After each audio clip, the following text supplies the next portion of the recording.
ओखला विधानसभा में इस समय मौजूद हैं, वोटिंग लगातार जारी है। अरीबा इस समय हमारे साथ मौजूद हैं, कांग्रेस की प्रत्याशी हैं। किस तरह का रिस्पांस मिल रहा है आपको यहाँ?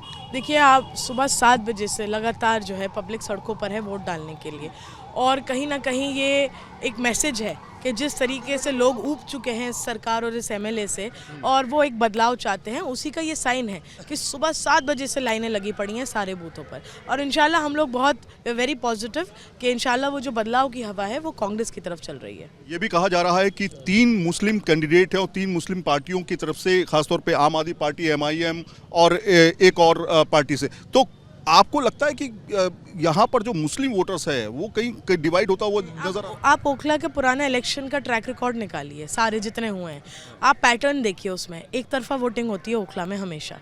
यहाँ हमेशा 15, 16, 18 कैंडिडेट खड़े होते हैं, ज़्यादातर मुसलमान ही खड़े होते हैं। तो उसके बावजूद यहाँ वोट बढ़ता नहीं है। यहाँ जो पब्लिक डिसाइड कर लेती है, एक तरफा वोटिंग करती है। पिछली बार आप देखिए 5,000 कांग्रेस को मिले थे, 1 लाख कुछ आम आदमी को मिले थे, एक तरफा वोटिंग हुई थी। इस बार भी वो बस नंबर्स बदल जाएंगे।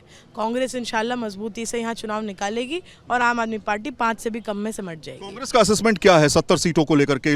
अरीबा क्या सोचती है, कितनी सीटें? नहीं, इंशाल्लाह देखिए, हमने मजबूती से चुनाव लड़ा है और बहुत सीटों पे तो हमने ऐसा हाल कर दिया आम आदमी का। मैं अपनी सीट की बात करूं, रात को अमानतुल्लाह साहब पैसे बांटते हुए पकड़े गए हैं, एफआईआर दर्ज हुई है उनके ऊपर, इलेक्शन कमीशन में कंप्लेन करी गई है।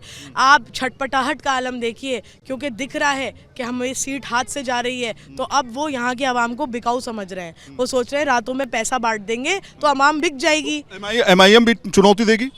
नहीं, देखिए, एमआईएम का क्या है, वो काउंसलर के इलेक्शन में भी उन्होंने आके वो वोट का समीकरण बिगाड़ने के लिए आते हैं। आप ये देखिए, लड़ तो वो 2 सीटों पे रहे हैं, सिर्फ 2 सीटों पे वो बीजेपी को इनडायरेक्ट फायदा पहुंचा रहे हैं वोट काट कर, और बाकी 68 सीट्स पर बीजेपी उनके नाम पर इलेक्शन लड़ रही है कि देखो एमआईएम आ गई है, हिंदू खतरे में है, हिंदुओं को एक होना है। उनके नाम पर बाकी सीटों पे भी फ़ायदा पहुंचा रही है वो बीजेपी को। तो वो देखिए, हर तरीके से सिर्फ और सिर्फ यहाँ का जो एक अब क्या है, आपने वोट काट लिया, बीजेपी को ही तो फ़ायदा पहुंचा रहे हैं ना आप कहीं ना कहीं।